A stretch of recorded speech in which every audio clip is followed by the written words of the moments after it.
कार्पण्य दोषोपहत स्वभाव पृच्छामि त्वां धर्म सम्मूढचेतः यच्छ्रेयस्यात् निश्चितं ब्रूहि तन्मयि शिष्यस्तेऽहं शाधि मां त्वां प्रपन्नम् शिष्यस्तेऽहं शाधि मां त्वां प्रपन्नम्। જય સિયારામ બધાને. જય સિયારામ. જય સિયારામ. તો આપણે પહેલો અધ્યાય શરૂ કરેલો ફરીથી, અને એની અંદર ગઈ વખત સુધી 11 નંબરનો શ્લોક 11 સુધીના શ્લોક કર્યા હતા. હું જે સહેજ ઝડપી રિપીટેશન કરી દઉં કે શું અત્યાર સુધીમાં ડિસ્કસ કર્યું હતું. તો જ્યારે 10મે દિવસે ભીષ્મ પિતામહ પડ્યા રણભૂમિની મહાભારતના યુદ્ધની અંદર, અને સમાચાર મહેલમાં આવ્યા, ત્યારે આ ધૃતરાષ્ટ્રે પેલા સંજયને પૂછ્યું. તે સમયે એ પહેલા તો પૂછ્યું નથી, પૂછીને કહ્યું કે શું કર્યું ધર્મક્ષેત્રે કુરુક્ષેત્રે, કે છે કે એવા કુરુક્ષેત્રની અંદર મારા ને પાંડુના પુત્રે મામકા પાંડવાશ્ચૈવ કિમ કુર્વત સંજય, બધાએ શું કર્યું. ત્યારે ત્યાંથી અહીં આગળ શરૂ કરે છે સંજય બોલવાનું. સંજય બોલીને કે છે કે જ્યારે બધું સૈન્યો ગોઠવાઈ ગયા સવારમાં, ત્યારે આ દુર્યોધન જઈ અને દ્રોણ પાસે જઈને આવું બોલ્યો કે આ પાંડવોની મોટી સેના તમે જુઓ, અને એની અંદર ધૃષ્ટદ્યુમ્ન, આ દ્રોણ, દ્રૌપદીના પુત્રો, પાંડવો, આ બધા ઉભા છે તમારી સામે યુદ્ધમાં. જેને તમે પોતાના ગણો છો એ તમારી સામે ઉભા છે, એમ કરી અને પાનો ચડાવે છે દુર્યોધન દ્રોણાચાર્યને. અને પછી પોતાની સેનાનું પણ વર્ણન કરે છે. પોતાની સેનાની વર્ણન કરે છે કે તમે ભીષ્મ પિતામહ, જયદ્રથ, જ્ઞાન, બધા જે છે બીજા, સોમદત્તી, કર્ણ, કૃપ, અશ્વત્થામા, વિકર્ણ, આ બધા જે છે મારા માટે જીવન ત્યાગનારા બધા છે, એ બધા ઉભા છે. અને આ ભીષ્મ વડે રક્ષાયેલી જે આપણી સેના છે એ તો જીતવામાં એટલી બધી સહેલી નથી, અઘરી છે. પણ આ ભીમ વડે જે રક્ષાયેલી સેના છે એ તો જીતવામાં સુગમ છે, એમ કે છે. તો ત્યાં સુધી આપણે આવ્યા, અને પછી છેલ્લે કહ્યું એમણે કે તમે બધા દ્રોણાચાર્યને કહે છે કે તમે પોતપોતાના સ્થાને રહી, તમે બધા પોતપોતાના મોરચા ઉપર રહી અને આ ભીષ્મ પિતાની સર્વ બાજુથી રક્ષા કરો. તમારે બીજું કઈ કરવાનું નથી, ભીષ્મ પિતામહની જ રક્ષા કરવાની છે, કારણ કે યુદ્ધ તો ભીષ્મ પિતામહ લડવાના છે. એવું સમજી અને આ રીતે એમણે દુર્યોધને કહ્યું. અહીં સુધીના આપણે શ્લોક થયા હતા, અને 11મો શ્લોક એ છેલ્લો હતો કે તમે બધા ભેગા થઈ અને ભીષ્મ પિતામહની રક્ષા કરો. આગળ જોઈએ હવે.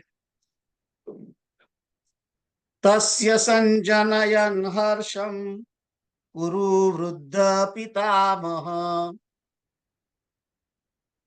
સિંહનાદમ વિનદ્યોચ્ચૈ શંખમ દધમો પ્રતાપવાન. તો આવી બધી વાતો જે કરી દ્રોણાચાર્યની સમક્ષ ભીષ્મ પિતામહ, એનો જવાબ દ્રોણાચાર્ય કોઈ આપ્યો જ નથી. દ્રોણાચાર્યએ કોઈ જવાબ ના આપ્યો. અને પહેલું તો આ શ્લોકના જે શબ્દો છે કયા કયા છે એ બધા સમજી લઈએ. તસ્ય એટલે કે તેના, સંજનયન, સંજનયન, સંજનયન હર્ષ છે ને, એની અંદર સંજનયન અને હર્ષમ જુદું છે. સંજનયન હર્ષમ, તો સંજનયન એટલે કે ઉપજાવતા. શું ઉપજાવતા? હર્ષમ, હર્ષ ઉપજાવતા. કુરુ વૃદ્ધ પિતામહ, કુરુ વૃદ્ધ એટલે કે કૌરવોમાં જે વૃદ્ધ છે તે, અને પિતામહ એ પિતામહ,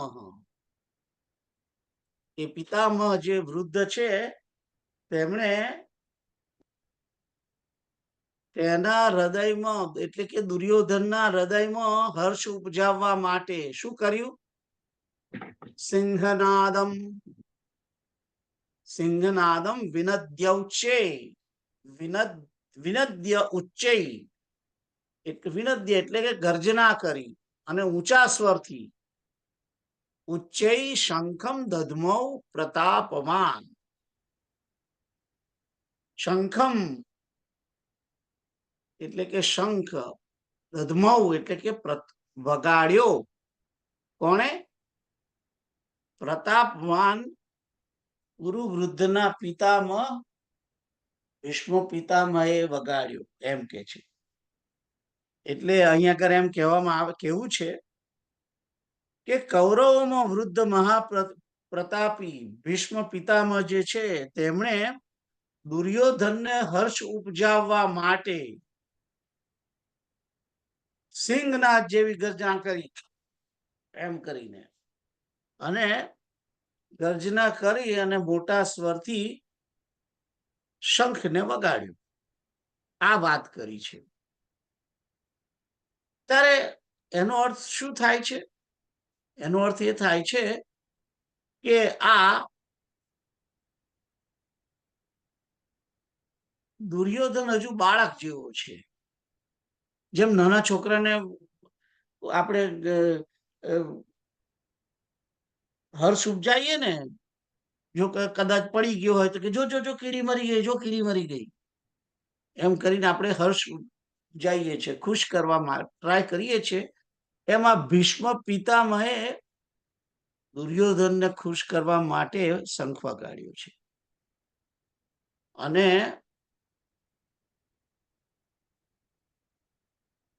વાત તો હજુ દુર્યોધન હમણાં પૂરી કરી છે કે તમે બધા આ બધા ભેગા થઈ આના ભીષ્મ પિતાની રક્ષા કરો ચારે બાજુથી, એવું કહ્યું. અને એનો જવાબ ગુરુએ આપ્યો નહીં, દ્રોણ ગુરુએ આપ્યો જ નહીં, જવાબ જ ના આપ્યો. કારણ કે જે ઉદ્ધત શિષ્ય હોય છે, અવિનયી શિષ્ય હોય છે, એને જવાબ આપવાનું ગુરુ ટાળે છે, જવાબ આપતા નથી. અને જવાબ ના આપ્યો એટલે દુર્યોધનને ગુસ્સો આવશે. એટલે દુર્યોધનનું ધ્યાન હટાવવા માટે ભીષ્મ પિતામહ દ્રોણથી ધ્યાન હટાવવા માંગે છે દુર્યોધન. હવે છોડા બધું, અને એમણે મોટી ગર્જના કરી અને શંખ વગાડ્યો. હવે આ શ્લોકમાં એ પણ જાણવા મળે છે કે મહાભારતનું યુદ્ધ તો સંધિ કરવા ગયા અને સંધિ તો ના થઈ, અને ના થઈ એટલે તૂટી પડ્યું બધું. પણ શંખ હે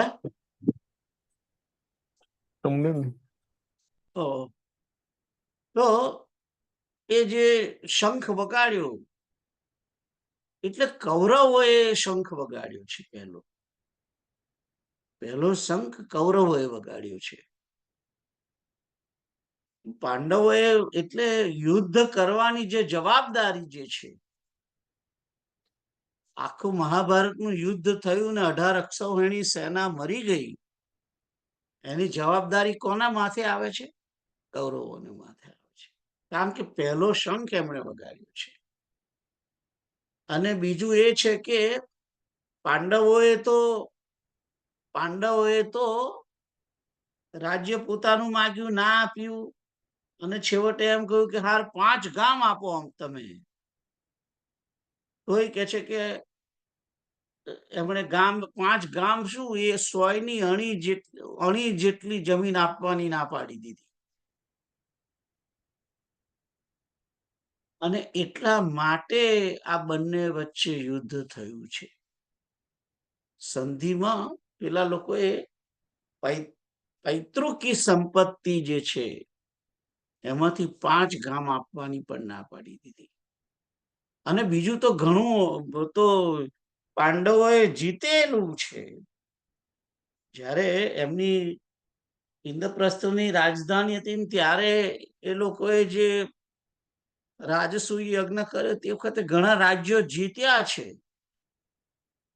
અને એ જીતેલા રાજ્ય પાંડવોની સંપત્તિ છે.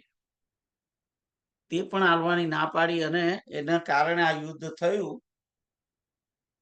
અને યુદ્ધ ખરેખર તો આમ પાંડવોએ શરૂ કર્યું એમ કહેવાય, પણ એવું બન્યું નહીં, કારણ કે શંખ પહેલો કૌરવોએ વગાડ્યો, કૌરવ પક્ષમાંથી વાગ્યો છે શંખ, અને ભીષ્મ પિતામહે તે શંખ વગાડ્યો. તો આગળ જોઈએ 13મો શ્લોક. તો તમને કોઈ ક્વેશ્ચન છે? સીતારામ. તતઃ શંખાશ્ચ ભૈર્યશ્ચ પણવાનક ગોમુખાઃ સહસૈવાભ્યહન્યન્ત સશબ્દસ્તુ મૂલોऽભવત. તતઃ એટલે કે તે પછી. એક મિનિટ, હું તમારા જે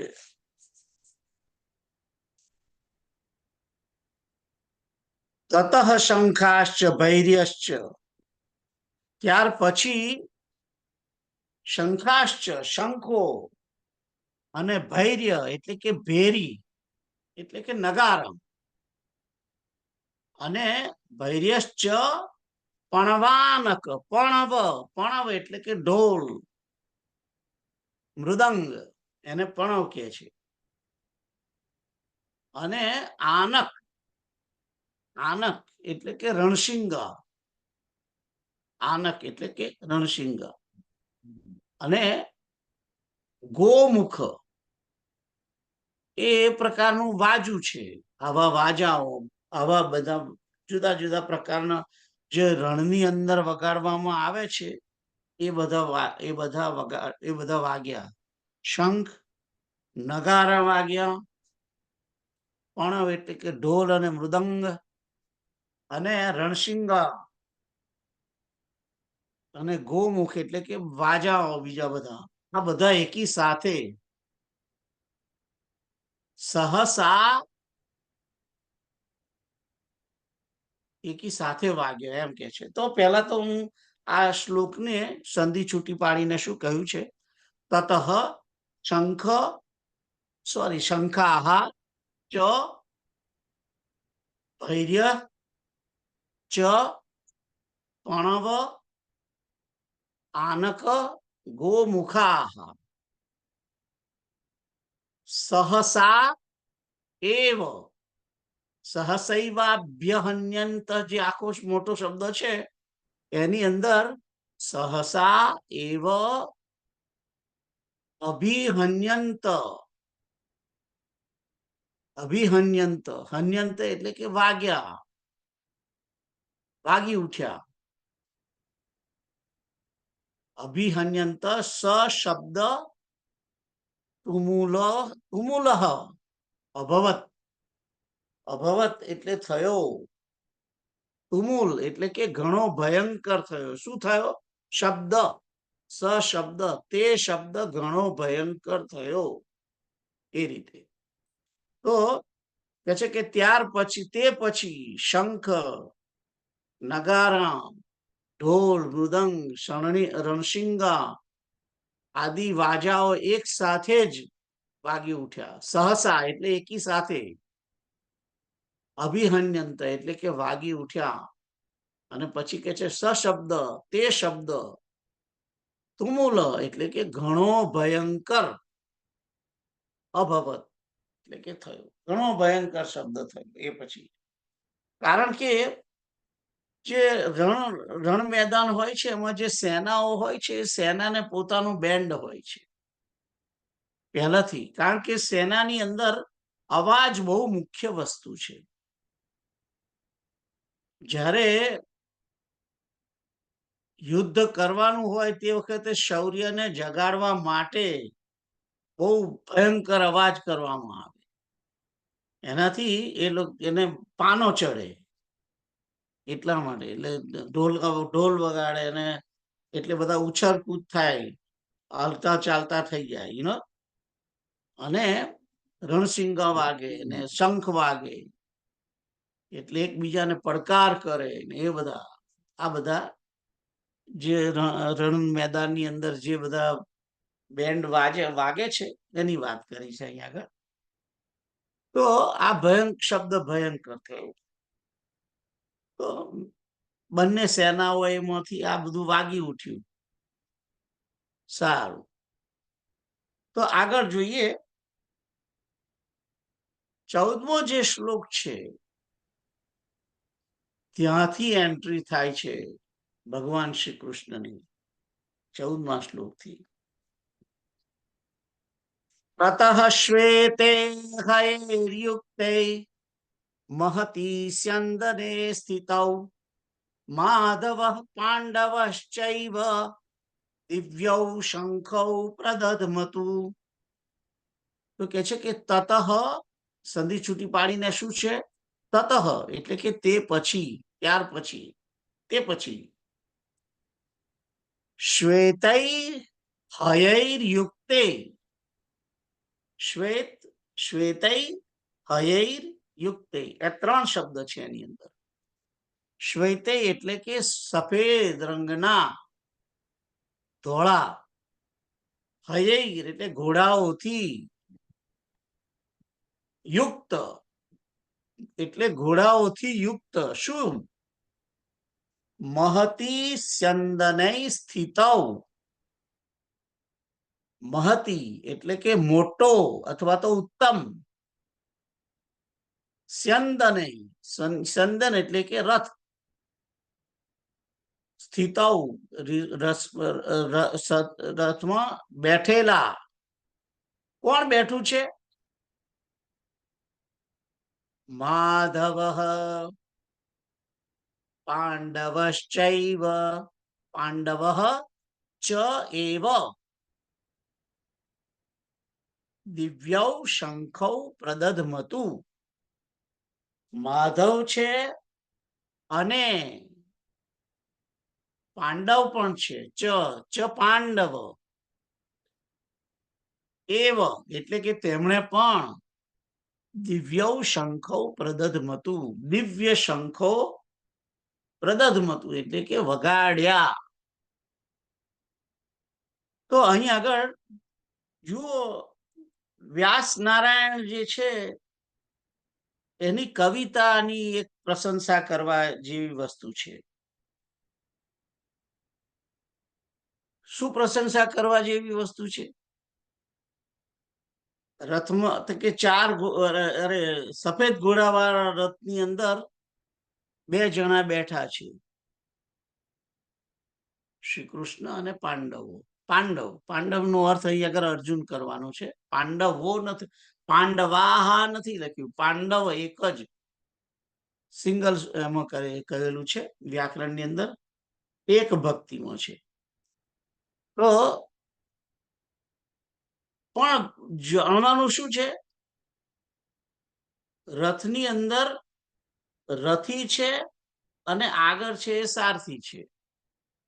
સારથી માધવ છે અને અંદર જે લડનારો છે એ અંદર બેઠો છે, મહારથી અર્જુન. હવે ઇમ્પોર્ટન્સ તો આપવું જોઈતું તું મહારથીને. ઇમ્પોર્ટન્સ તો મહારથી અર્જુનને આપવું જોઈએ ને. સારથીને આપવાનો શું અર્થ છે? આપણે ઘેર કોઈ ગાડી લઈને આવે અને એની અંદર પ્રેસિડેન્ટ બાઇડન બેઠા હોય અને કદાચ એના ડ્રાઈવરનું નામ તમને ખબર હોય તો તમે પહેલા કોઈને વાત કરો તો તમે પહેલા ડ્રાઈવરનું નામ થોડું બોલો, બાઇડનનું જ બોલો ને, કે પ્રેસિડેન્ટ બાઇડન આવી ગયા. પણ અહીં આગળ વ્યાસ નારાયણ સારથીનું નામ બોલે છે પહેલું, કારણ કે ભલે સારથી છે પણ ભગવાન છે શ્રી કૃષ્ણ. માધવ, માધવ એટલે કે માયાના સ્વામી, લક્ષ્મીપતિ. માધવ શબ્દ જે છે એનો અર્થ છે લક્ષ્મીપતિ. એ લક્ષ્મીપતિ બેઠા છે, એને ઇમ્પોર્ટન્સ આપ્યું છે. અને જ્યારે પેલો દુર્યોધન સેનાનું વર્ણન કરતો હતો ત્યારે એને ભગવાન શ્રી કૃષ્ણને તો ગણ્યા જ નથી. તમે જુઓ, કૃષ્ણએ જ્યારે પેલો દુર્યોધન પાંડવોની સેના ગણી એને ત્યારે શું બોલ્યો? યુધામ દ્રુપદ પુત્રેણ તવ શિષ્યેણ ધીમતા. દ્રુપદના પુત્ર અને કોણ છે એમાં? અત્ર શુરા મહેશ્વાસા ભીમાર્જુન સુમાયુધી. ભીમ અને અર્જુન જેવા યોદ્ધા, યુધાન છે, વિરાટ છે, દ્રુપદ છે, દૃષ્ટકેતુ છે, ચેકિતાન છે, કાશીરાજ છે, પુરજીત, કુંતીભોજ છે, શૈબ્ય છે, આ બધાના નામ ગણાયા છે. યુદ્ધામન્યુ, વિક્રાંત, ઉત્તમોજા, સૌભદ્રો, સુભદ્રાનો પુત્ર છે, દ્રૌપદીના પુત્રો છે, આ બધું ગણાયું છે. તારે લે તને સુભદ્રાનો પુત્ર યાદ આવ્યો ને કૃષ્ણ ના યાદ આવ્યા? તો આ એક વસ્તુ જાણવા જેવી છે કે દુર્યોધનના મુખે ભગવાન શ્રી કૃષ્ણનું નામ પણ આવતું નથી. અને આ વ્યાસ નારાયણ જ્યારે શ્લોક લખે છે ત્યારે એ કૃષ્ણને ભૂલતા નથી. માધવ ત્યાં પહેલું જ કહ્યું, રથની અંદર ધોળા ઘોડાના ઉત્તમ રથમાં બેઠેલા બે જણા છે, એમાં સૌથી પહેલો માધવ બેઠા છે એમ કહ્યું. અરે ભાઈ, બેઠા છે તો અર્જુન બેઠો છે. રથ કોનો હોય? જે મહારથી હોય એનો કહેવાય. કે કોની ગાડી આવી? કિરીટ અંકલની. ડ્રાઈવર બીજો કોઈ બી હોય, એનું નામ ના અપાય. પણ તેમ છતાં અહીં આગળ વ્યાસ નારાયણ ભગવાન શ્રી કૃષ્ણનું નામ આપે છે. એ બતાવે છે કે કૃષ્ણનું ઇમ્પોર્ટન્સ વ્યાસ નારાયણને માટે કેટલું છે એ ત્યાં બતાવે છે. સારું, આગળ જઈએ. બીજું એક વસ્તુ એ પણ છે, આ 14મો જે શ્લોક છે એ 14મા શ્લોકની અંદર 14 ભુવનના નાથ બેઠો છે એની વાત, એનું ચિત્ર છે અહીંયા આગળ. કે ભગવાન શ્રી કૃષ્ણ અને એ સારથી તરીકે અને અર્જુન મહારથી તરીકે બેઠા છે રથની અંદર. તો અહીંયા આગળ સારથી જે છે અને મહારથી અને એની સાથે આ સફેદ ઘોડાઓનો રથ અને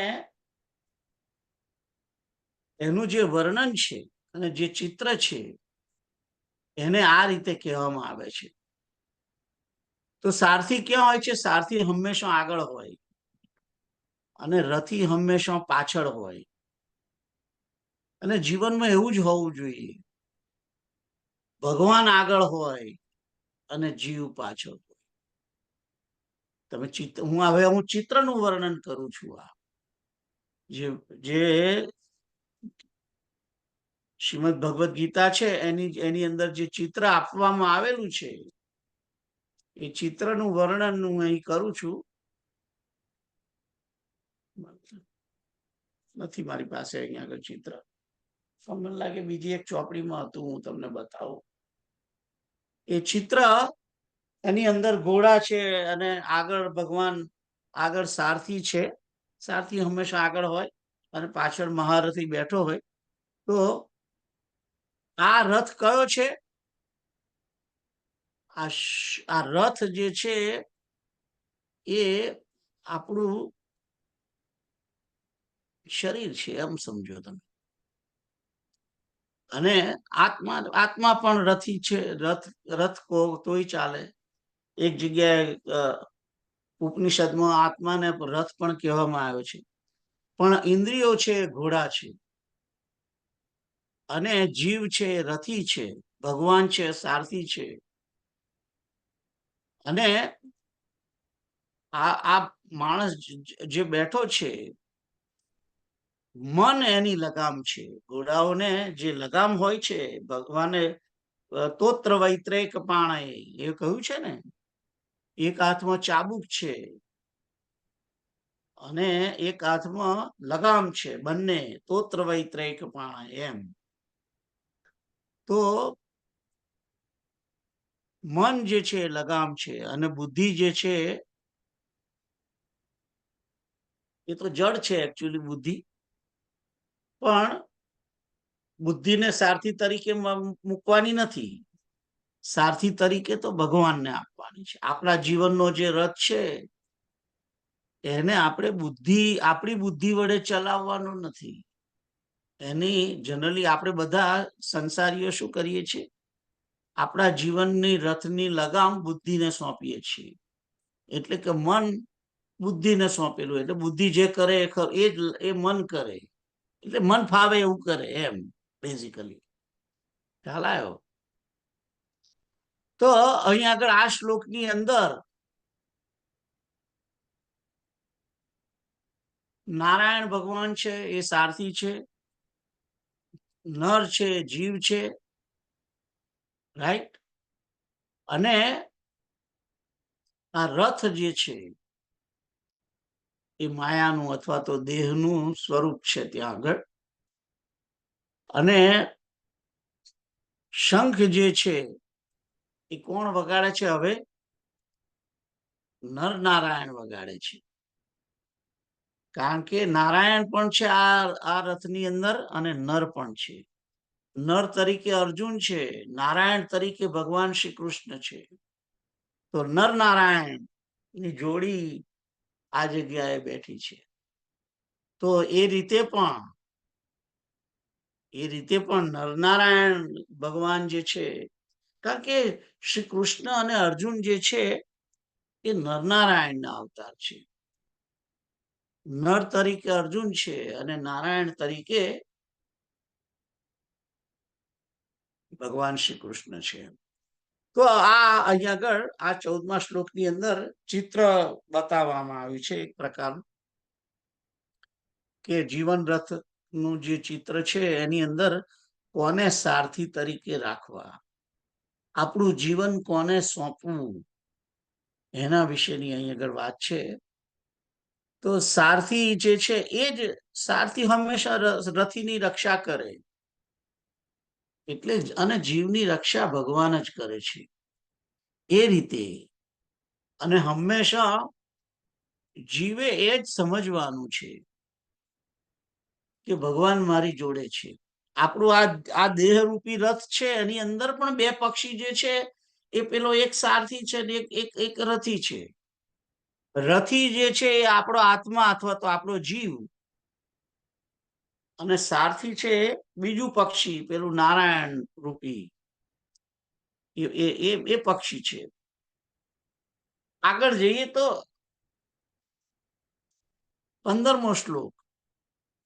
પાંચજન્યમ ઋષિકેશો દેવદત્તમ ધનંજય પૌંડ્રમ દધમૌ મહાશંખમ ભીમ કર્મા વૃકોદર પાંચજન્યમ. તો પાંચજન્યમ ઋષિકેશો દેવદત્તમ ધનંજય. અહીંયા આગળ નામ આપ્યા છે. પાંચજન્ય શંખ ભગવાન શ્રી કૃષ્ણનો છે અને જે દેવદત્ત નામનો જે શંખ છે તે અર્જુનનો છે. અહીંયા આગળ કૃષ્ણનું નામ આપ્યું છે ઋષિકેશ. ઋષિકેશનો અર્થ શું છે? કે જે ઇન્દ્રિયોના સ્વામી છે તે, જેણે ઇન્દ્રિયોને જીતેલી છે તે, ઇન્દ્રિયોને જે સંયમમાં રાખનાર છે એ ઈશ્વર ભગવાન પોતે. આપણી ઇન્દ્રિયોને ભગવાનને જ સોંપવાની અને ભગવાન જે છે એ જ સારથી. અને ઇન્દ્રિયો ઘોડા, અને એ ઘોડાઓને જે લગામ, જે મનરૂપી લગામ છે એ કૃષ્ણને સોંપવાની. તો ઋષિકેશ શબ્દ, એ ઋષિકેશ એટલા માટે આપ્યો છે શબ્દ કારણ કે આગળ રથની અંદર માધવને બેસાડ્યા છે, રાઈટ? એટલે રથ જે ઇન્દ્રિયો અને રથનું જે આપણે વર્ણન રૂપક કર્યું એમાં ઘોડાઓ તરીકે ઇન્દ્રિયો ગળી ને, અને આ ઇન્દ્રિયોને જીતનાર જે છે તે કૃષ્ણ, એ ઋષિકેશ. એટલે ઋષિકેશ શબ્દ ત્યાં આપ્યો છે. એકચ્યુઅલી ત્યાં પહેલો ઋષિકેશ આપવા જેવો હતો, પણ ઋષિકેશ કરતા પણ માધવ શબ્દ બહુ વધારે એક્ટિવ છે, કારણ કે ભગવાન લક્ષ્મીના પતિ છે. માધવનો અર્થ લક્ષ્મીના પતિ. તો આગળ જોઈએ કે તો આ ઋષિકેશે એટલે કે કૃષ્ણ ભગવાને પાંચજન્યમ નામનો શંખ વગાડ્યો. આ પાંચજન્ય કોણ છે? એ પાંચજન્ય નામનો રાક્ષસ હતો, જે પ્રભાસના દરિયાની અંદર, ત્યાં આગળ જ્યારે ભગવાન શ્રી કૃષ્ણ પોતાના ગુરુને ગુરુ દક્ષિણા આપવા માટે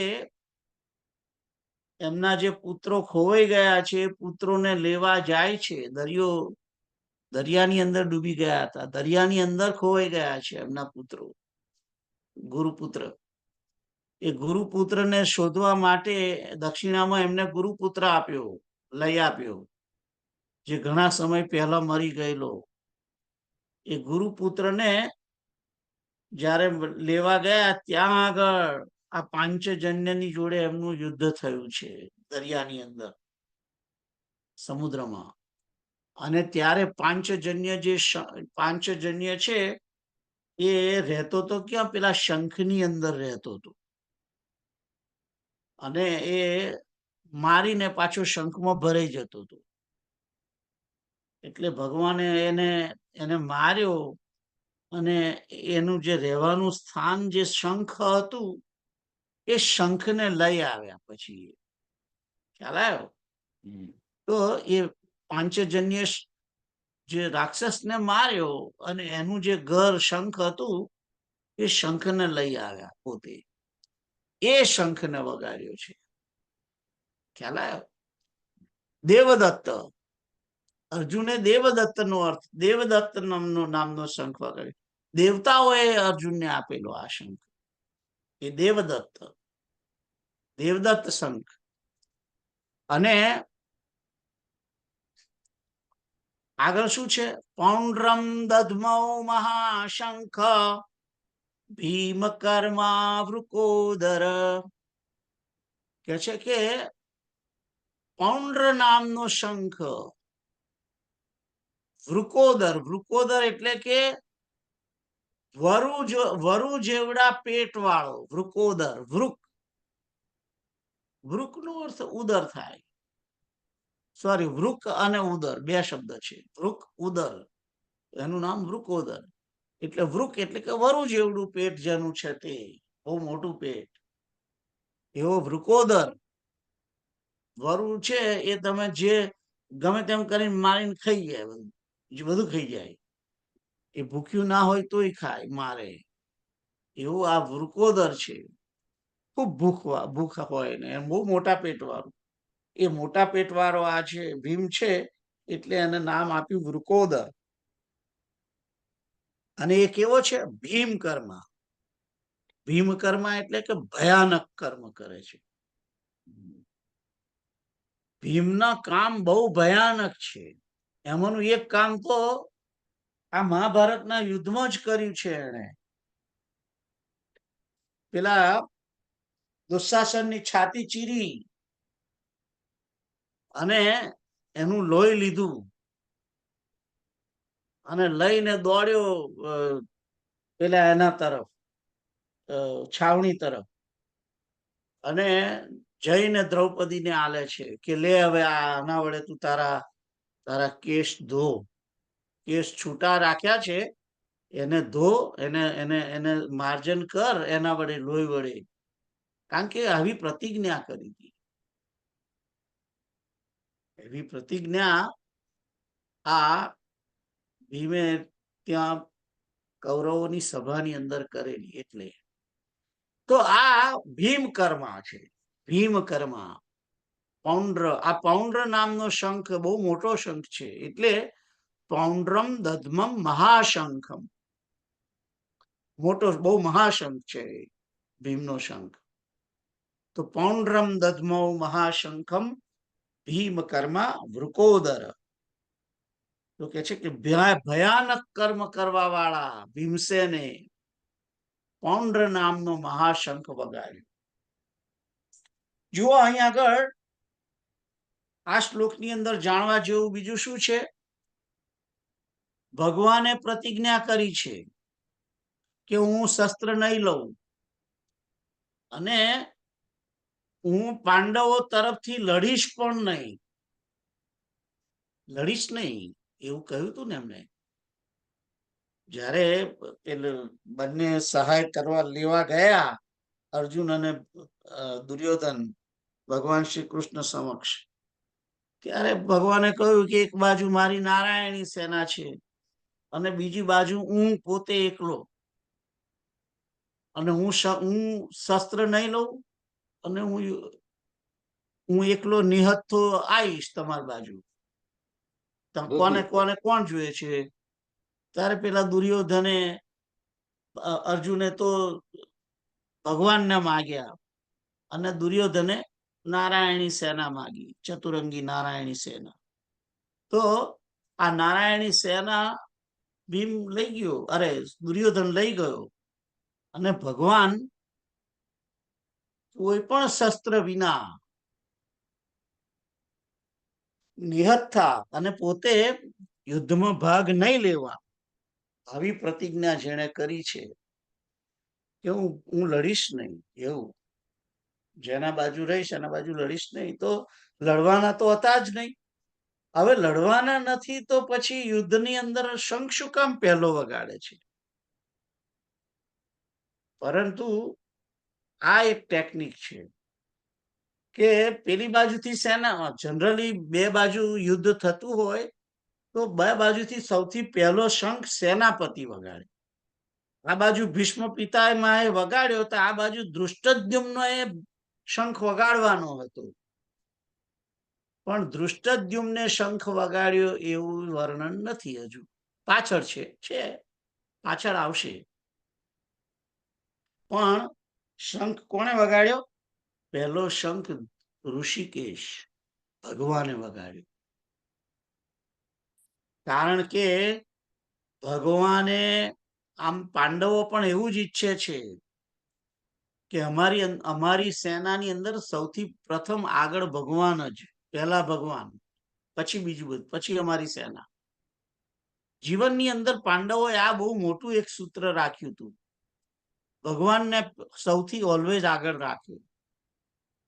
અને આ અપનાવવા જેવું છે કે દરેક વાતમાં ભગવાનને આગળ રાખવા. કોઈ પણ કાર્ય કરીએ તો પણ ભગવાનને યાદ રાખવા, ભગવાનને પ્રણામ કરવા, ભગવાનને કહે કે તમે અમારી જોડે રહેજો, અમારી જોડે રહેજો, અમે આ કાર્ય કરીએ છીએ, હવે તમે અમારી જોડે રહેજો. આ રીતે તો અને ભગવાન પણ પોતે પાંડવો ભક્ત છે ભગવાન શ્રી કૃષ્ણના, અને ભક્ત ભગવાન કેવા છે? ભક્ત વત્સલ છે. એટલે ભક્ત લડવાનું તો ભક્ત છે, પણ પોતે રક્ષાની જવાબદારી એમની છે. રક્ષાની જવાબદારી ભગવાનની છે. એટલે ઋષિકેશ જે છે એમણે શંખ વગાડ્યો છે. અને યુદ્ધની અંદર સંયમનું બહુ મહત્વ છે. જુઓ, યુદ્ધની અંદર સંયમ બધું બધું નિયમ પ્રમાણે હોય, સંયમ મુજબ હોય, નિયમ મુજબ હોય. બધું સેના વ્યવસ્થિત હોય, એના નિયમ હોય, દરેક એકબીજાના જે એના રૂલ્સ એન્ડ રેગ્યુલેશન એ બધા પાળવાના હોય સેનાની અંદર.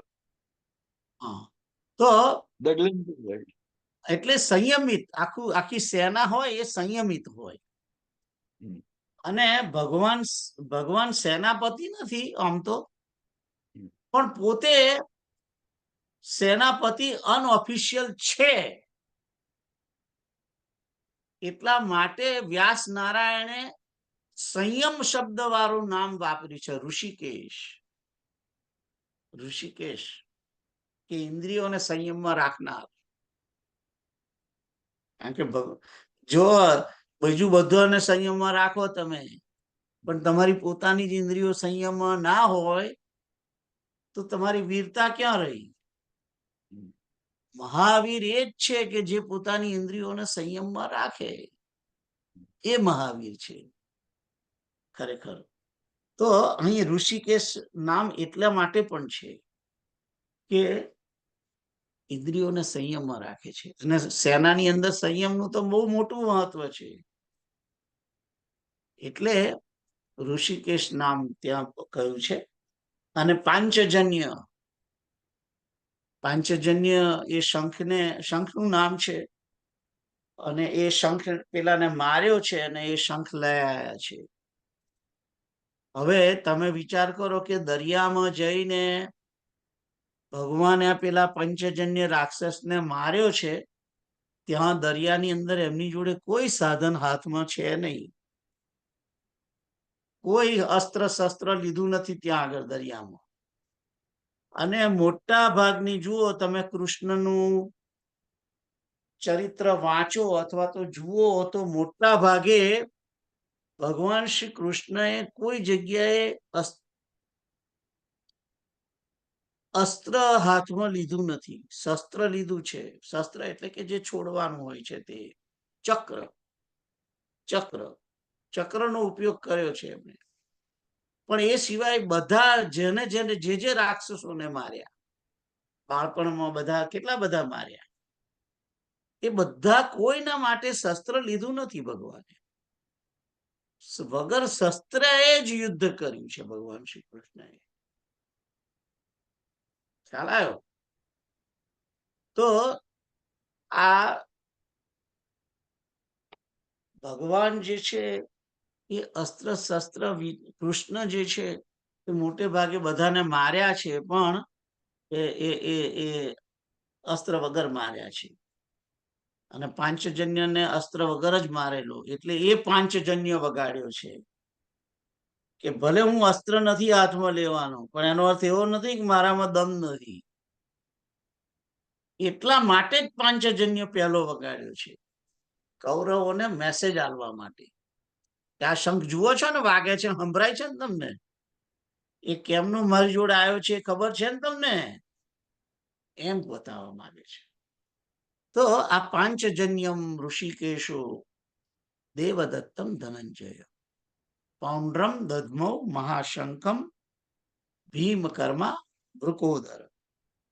ત્યાર પછી બીજા બધા જે છે એમણે કયા કયા શંખ વગાડ્યા છે એનું વર્ણન છે.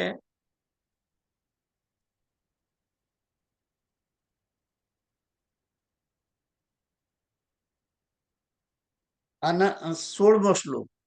અનંત વિજયમ રાજા કુંતી પુત્રો યુધિષ્ઠિરઃ નકુલઃ સહદેવશ્ચ સુઘોષ મણિપુષ્પકૌ. મણિપુષ્પકૌ તો અહીં આગળ કુંતી પુત્ર યુધિષ્ઠિર, રાજા કુંતી પુત્રો યુધિષ્ઠિર અનંત વિજયમ. અનંત વિજય એ શંખનું નામ છે. અને રાજા એટલે કે રાજા કારણ કે યુધિષ્ઠિર તો રાજા હતા જ ને. ખરેખર તો રાજા યુધિષ્ઠિર જ છે, દુર્યોધન કઈ રાજા નથી, પણ તેમ છતાં રાજા કયું છે. કુંતી પુત્રો, કુંતી પુત્ર યુધિષ્ઠિર, અને એમાં બીજા કોણ? નકુલ અને સહદેવ. આ બંને કયા? નકુલ સહદેવશ્ચ સુઘોષ મણિપુષ્પકૌ. તો અહીં આગળ બે સાથે શંખની વાત કરી છે. જો તમને કદાચ ખબર ના હોય તો જ્યારે સંસ્કૃતની અંદર વ્યાકરણમાં બે જણને જોડે વાત કરવાની હોય છે ત્યારે કૌ શબ્દ વાપરાય છે. ઔ ઔ ઔ એવું બોલાય. ઔ એટલે અહીં આગળ બે બે પેલા એનું નામ છે, શંખનું નામ છે સુઘોષમણી અને સુઘોષ અને મણિપુષ્પક. એ બે એટલે બે શંખો છે, એટલે કૌ ઔ કર્યો છે. શંખૌ. તમે જો કદાચ આપણે રામ રક્ષા સ્તોત્ર તમે વાંચો તો તમે રામૌ લક્ષ્મણ પૂર્વજમ રઘુવરૌ. રઘુવરૌ એટલે કે રઘુવરૌ બે, રામ અને લક્ષ્મણ એમ. સીતાપતિમ સુંદરમ કાકુસ્તમ કરુણાનમ ગુણનિધિમ વિપ્રપ્રિય.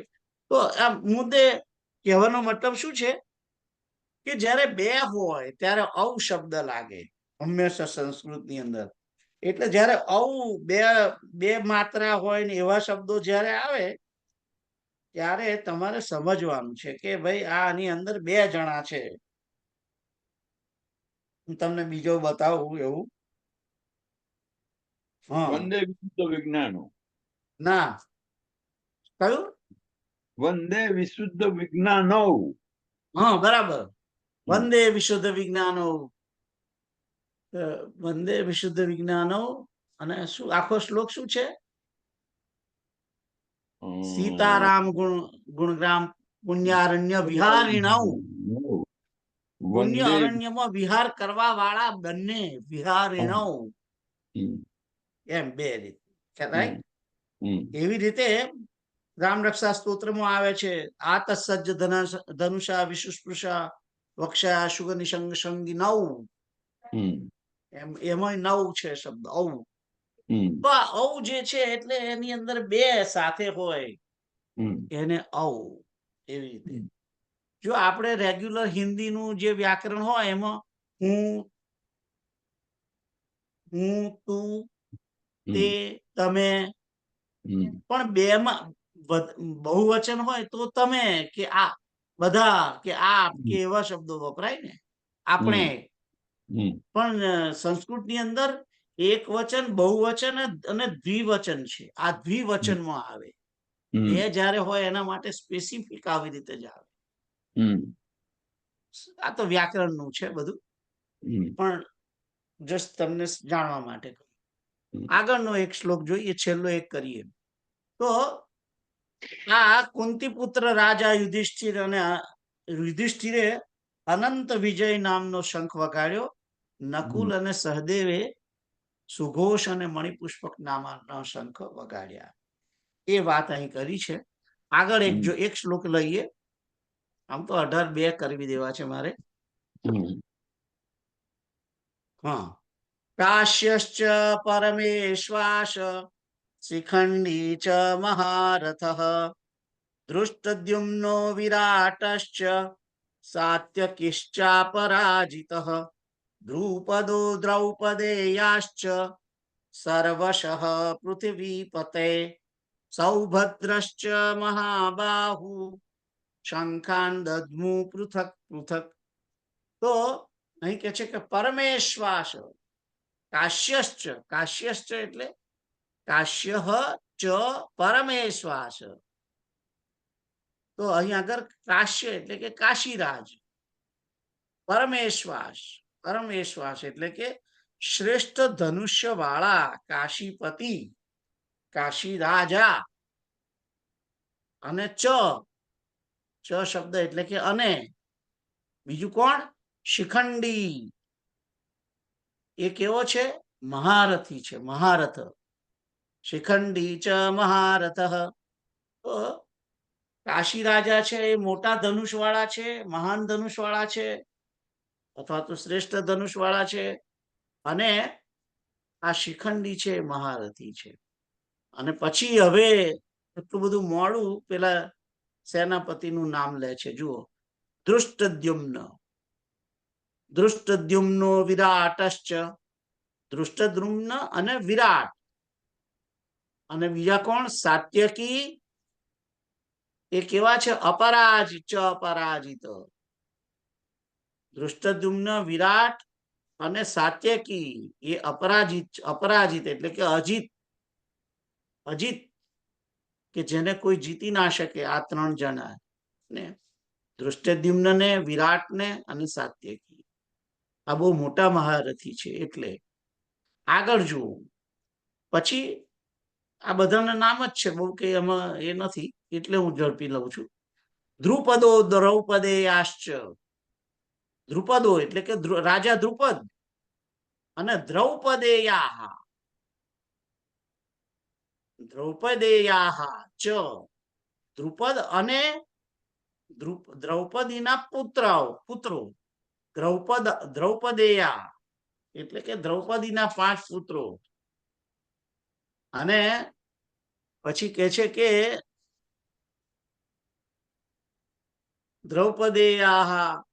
દ્રૌપદેયાશ્ચ સર્વશ પૃથ્વીપતે. સર્વશ પૃથ્વીપતે એટલે આ સગડાઓએ, હે રાજન, બીજું કોણ જોડે જોડે છે?